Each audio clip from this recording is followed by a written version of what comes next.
안녕하세요. 부동산 쿨TV의 이걸록입니다. 방문해 주셔서 감사합니다. 토지거래 허가구역이 내일 6월 23일 이후부터 시행이 됩니다. 그래서 이게 이제 6.17 부동산 종합대책에 포함된 사항인데, 앞으로는 잠실, 강남의 일부 지역에서 거래를 잘못하면은 징역살이를 살 수 있는 상황도 도래하게 됩니다. 내일부터 일어날 일들, 그리고 심각성, 해석들 어떻게 해야 될지 고민해 보도록 하겠습니다. 일단은 6.17 대책을 한번 보시면은 주요 개발 호재 토지거래 허가구역을 지정을 했는데, 국제교류 복합지구 SID죠. 여기에 대한 부분에 대규모 사업이 우리나라에서 가장 좋은 곳에 입지하여 있기 때문에 매수 심리를 분명히 자극할 거다. 그래서 이러한 내용들을 서울시의 도시계획위원회 심의를 확정을 해서 토지거래 허가구역으로 지정하고 거래를 막겠다는 겁니다. 일단은 거래할 때 허락받아라. 그게 결론입니다. 그런데 여기서 저는 이제 도시계획위원회에 대한 심의에 대한 부분을 고민을 첫 번째로 한번 해보고 싶은데, 보시면은 6월 17일 날 종합대책이 나온 동일한 날짜 2시에 서울시에서 도시계획위원회를 개최를 했습니다. 빨리 처리하기 위해서 1호 안건으로 나왔죠. 수정 가결이 아니라 원안 가결로 심의 의결되었습니다. 여기서 조금 시사하는 바가, 도시계획위원이라는 것 자체가 시장의 권한으로 위임하게 됩니다. 그런데 그 위임한 사람들이 과연 나한테 반대급부 의견을 가진 사람들을 많이 위임을 할까요? 아니면은 정치 성향이나 여러 가지의 의사결정을 편하게 할 수 있는 사람을 뽑을까요? 저는 후자라고 생각을 합니다. 성향 자체가 서울시에 반하지 않을 수 있습니다. 대부분 이렇게 중요 의결 사항들은 서울시의 의견이 대동소이하게 가는 경우가 많다는 거죠. 그런 의미에서 토지거래 허가구역의 지정은 사실상 이 위원회를 통해서 어렵지 않게 통과되었다는 겁니다. 그리고 이제 조금 신경 써야 될 부분들이 뭐냐, 토지거래 허가구역이 뭔지를 한번 살펴봐야 되는데요. 일단 토지거래 허가구역이 이렇게 지정이 됐어요. 6.17 대책에 언급을 했고, 그게 이제 반영된 거죠. 청담동, 삼성동, 대치동, 강남이죠. 송파에서는 잠실동 일부가 지정이 되었습니다. 토지거래 허가구역의 주요 내용을 보면요, 사실상 이런 거예요. 내 부동산이라도 지자체, 구청 허가를 받아라, 이겁니다. 허가에서 구청과 공익의 목적, 그리고 지금의 투기에 대한 부분들이 조금이라도 있으면은 거래를 허락하지 않겠다. 단 주거지역은 약 5평 정도 미만은 조금 미미하니까 괜찮아. 근생시설 같은 경우도 한 6평 정도 미만이면은 신경을 안 쓸게. 단 그 이상이 되는 경우에는 나대지든 상가든 주택이든 아파트 뭐든 상관이 없어. 그 부분들은 허락을 받고 가라는 거죠. 여기 이제 대상 지역이 청담, 삼성동, 대치동, 잠실동 이렇게 4개가 있는데, 이 호재가 과연 뭘까요? 이 호재 뭐 얘기는 많이 들었지만 구체적으로 어떤 거냐면 이런 거죠. 토지 이용 계획을 보시면요, 코엑스 부지, 그 다음에 영동대로의 지하 사업, 그리고 여기 이제 교통망이, 광역 교통망이 구축이 되는데, 그 다음에 현대자동차, 서울의료원, 한국감정원 예쁘지, 탄천, 잠실까지 이어지는 대규모의 개발 사업 중에 하나입니다. 구체적으로 한번 볼게요. 일단은 삼성동 쪽하고 영동대로는 어떻게 바뀌느냐 보시면은, 여기 이제 교통이 지역을 연결하는 교통들이 요충지가 됩니다. 지하 5층, 6층에는 신사선, 그 다음에 4층에는 KTX, GTX, AC 노선, 버스 환승, 그 다음에 대합실, 그리고 위에가 지금 대로인데 엄청난 대로잖아요. 교통이 밑으로 내려가는 지하화되고 그 위가 다양한 용도로 사용될 예정입니다.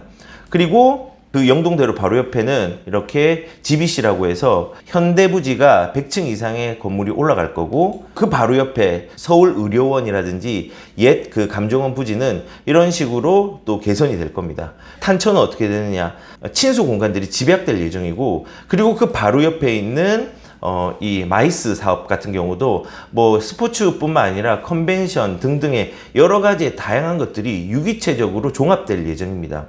그렇기 때문에 이 개발 호재가 반드시 주변의 가격들을 올릴 거예요.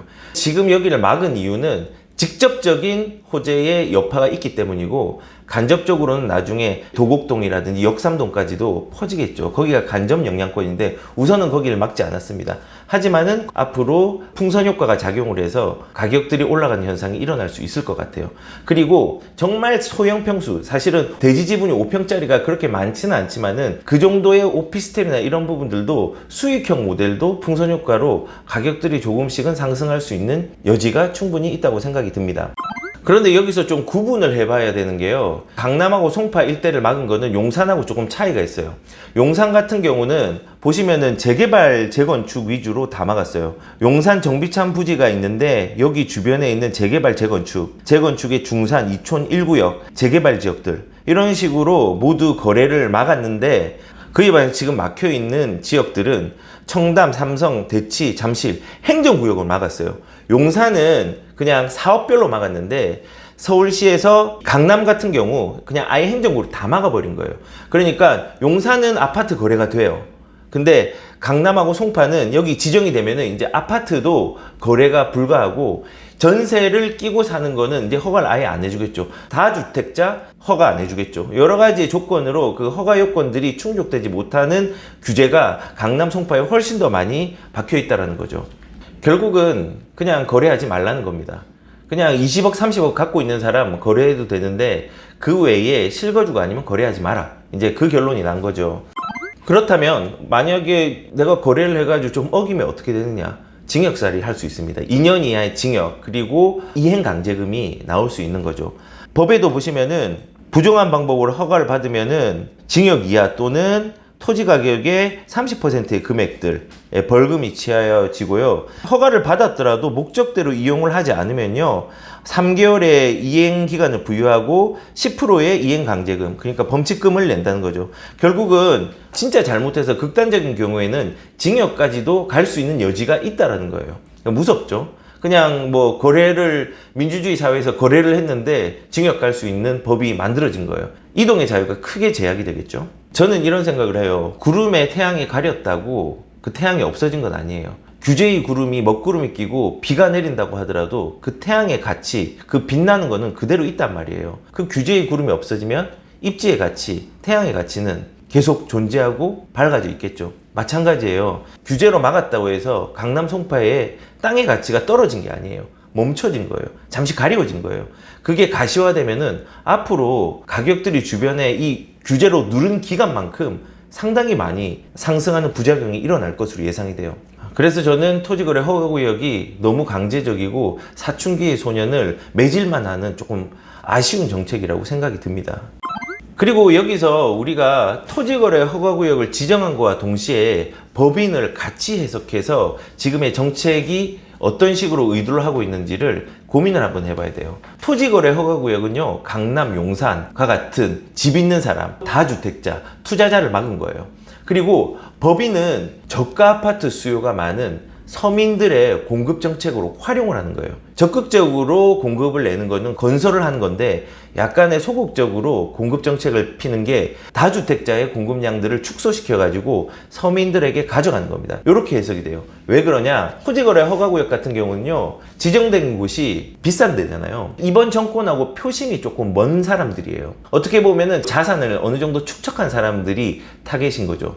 그리고 이제 법인 같은 경우는 두 가지로 해석이 될 수 있는데 정부에서 판단하기에는 지금 서울보다 경기, 인천, 청주가 굉장히 비율이 높게 올라갔어요. 법인 매수 비중이. 그래서 타겟이 된 게 경기도의 일부, 그 다음에 인천, 청주 지역이에요. 저가 아파트들이 몰려 있는데 법인들이 많이 들어간 거죠.